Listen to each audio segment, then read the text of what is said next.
You bought something recently. Maybe it was yesterday. Maybe it was this morning. It could have been a cup of coffee, a pair of sneakers, a phone charger you didn't urgently need, or another Amazon package that arrived on your doorstep. At the time, the purchase felt completely reasonable. You wanted it. You could afford it. You bought it. End of story. But here's the question almost nobody asks.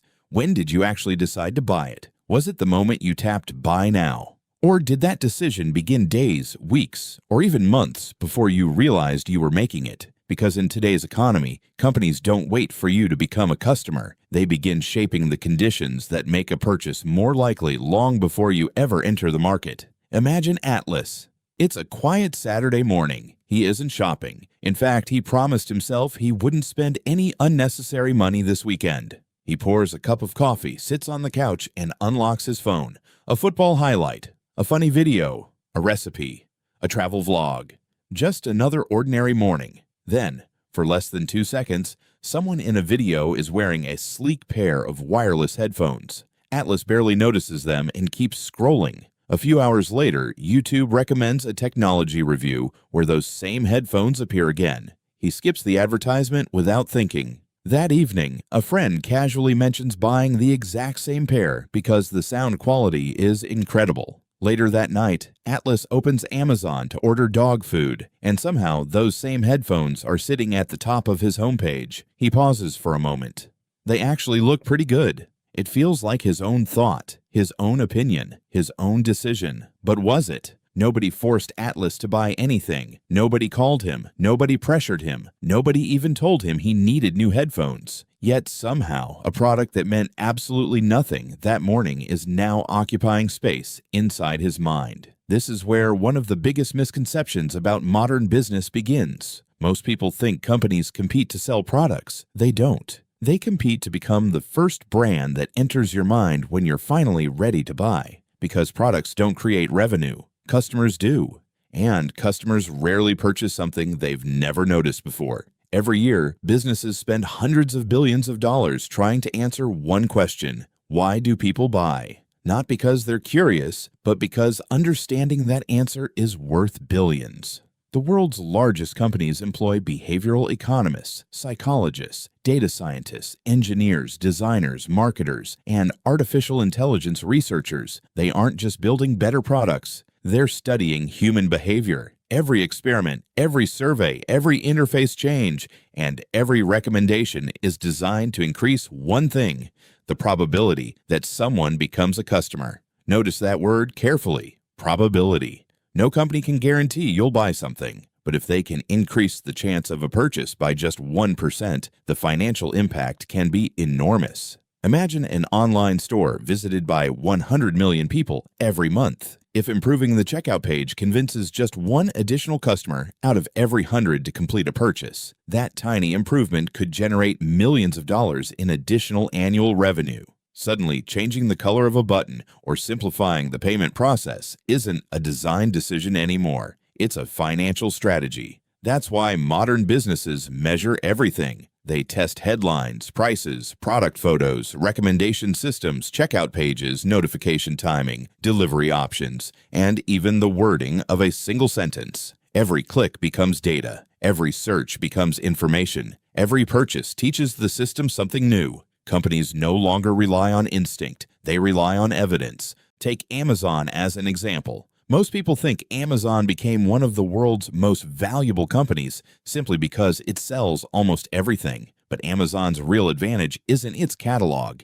It's its understanding of customer behavior. It measures how long people spend looking at products, which items are viewed together, how delivery speed changes purchasing decisions, and what recommendations generate the highest conversion rates. Every improvement removes a tiny amount of friction. One fewer click, faster delivery, smarter recommendations. Individually, these changes seem insignificant. Together, they transformed Amazon into one of the largest businesses in the world. Apple plays a completely different game. It doesn't simply sell devices. It builds an ecosystem. Buy an iPhone and AirPods connect instantly. Your Apple Watch unlocks your Mac. Your photos, messages, and files synchronize automatically across every device. Each product increases the value of the next one. Customers don't stay because they're trapped. They stay because the experience becomes increasingly convenient. Convenience isn't just a feature, it's one of Apple's strongest competitive advantages. Even brands like Coca-Cola understand that winning doesn't always mean having the best product. It often means being the first product people remember. For more than a century, Coca-Cola has invested billions ensuring its brand remains familiar across generations. Many advertisements aren't trying to convince you to buy a drink today. They're making sure that weeks or months from now,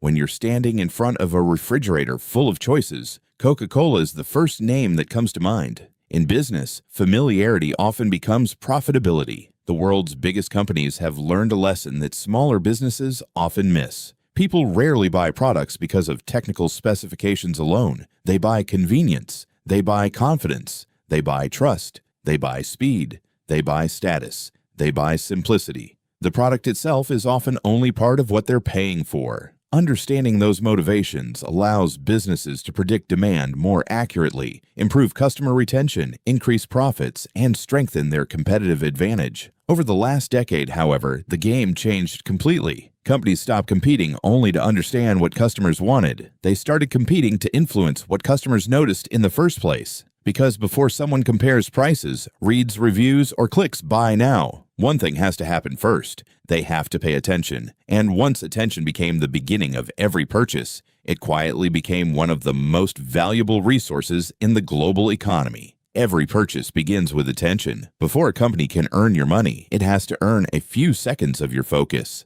That simple idea has quietly reshaped the global economy. The most valuable companies in the world no longer compete only to build better products. They compete to become the first thing you notice.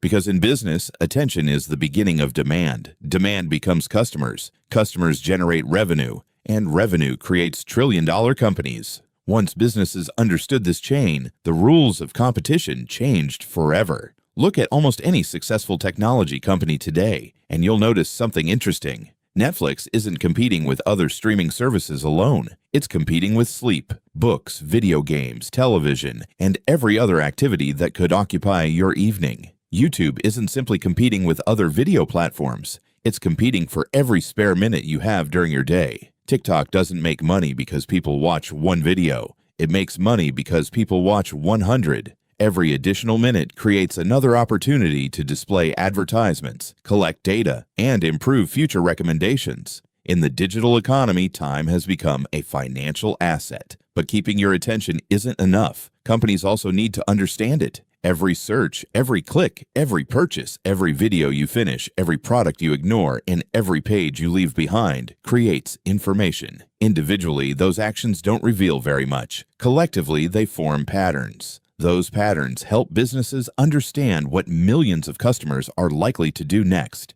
They don't know exactly what one individual will buy tomorrow. They don't have to. They simply need to become better at predicting the behavior of large groups. And in finance, even small improvements in prediction create enormous competitive advantages. Imagine two online stores selling almost identical products at almost identical prices. The first shows every customer the exact same homepage. The second changes its homepage for every visitor based on previous behavior. One customer sees fitness equipment, another sees books, someone else sees electronics. The products haven't changed, the customers haven't changed, only the relevance has. And relevance dramatically increases the probability of a purchase. This is why recommendation systems have become one of the most valuable technologies in modern business. They reduce the distance between what customers are looking for and what businesses want to sell. Amazon understands this better than almost anyone. When you buy a product, Amazon isn't just completing a transaction, it's learning. It notices which products are purchased together, which recommendations generate sales, how discounts influence behavior, and how delivery speed changes buying decisions.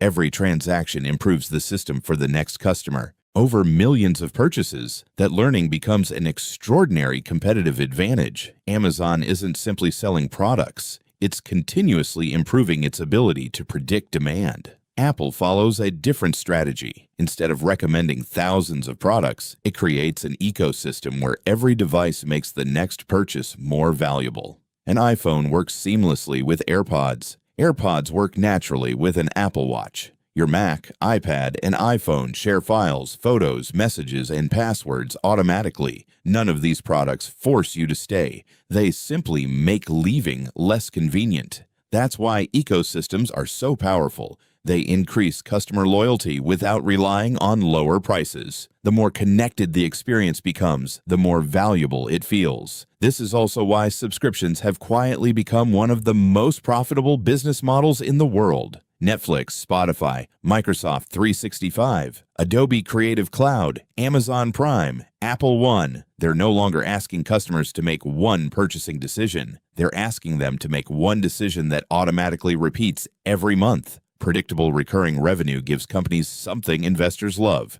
stability. Stable revenue makes future earnings easier to forecast, and businesses with predictable cash flow are often rewarded with higher market valuations. In other words, subscriptions don't just change how customers pay. They change how companies are valued. Even something as simple as one-click checkout reflects the same financial logic. Years ago, buying something required dozens of small decisions. You drove to a store, found the product, waited in line, counted cash, and physically completed the purchase. Every step created an opportunity to reconsider. Today, payment details are already stored, shipping addresses are saved. Authentication takes seconds. Convenience removes friction, and removing friction increases conversion. Businesses spend billions making purchasing easier because every unnecessary obstacle reduces revenue. None of this means companies are manipulating people into buying things they never wanted. Businesses are doing what businesses have always done: competing for customers. The difference is that competition has become more sophisticated. Instead of relying only on better products or lower prices, companies now compete by understanding behavior more accurately than their competitors. The business that understands customers best usually spends less acquiring them, keeps them longer, and earns more from every relationship.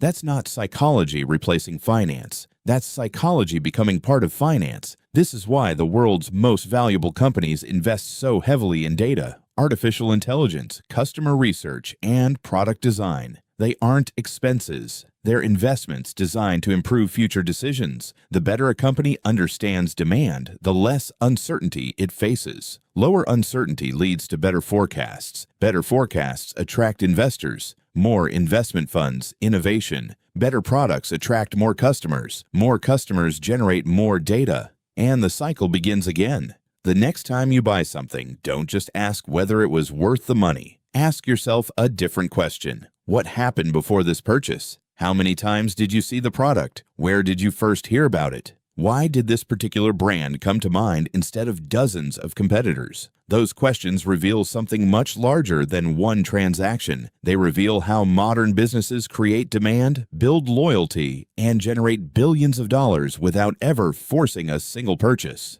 The companies shaping the global economy aren't simply selling products anymore. They're building systems that attract attention, understand behavior, reduce friction, and make buying easier than ever before. That's why some businesses grow into trillion-dollar giants while others disappear. They don't just compete for your wallet, they compete for the moment before you decide to open it.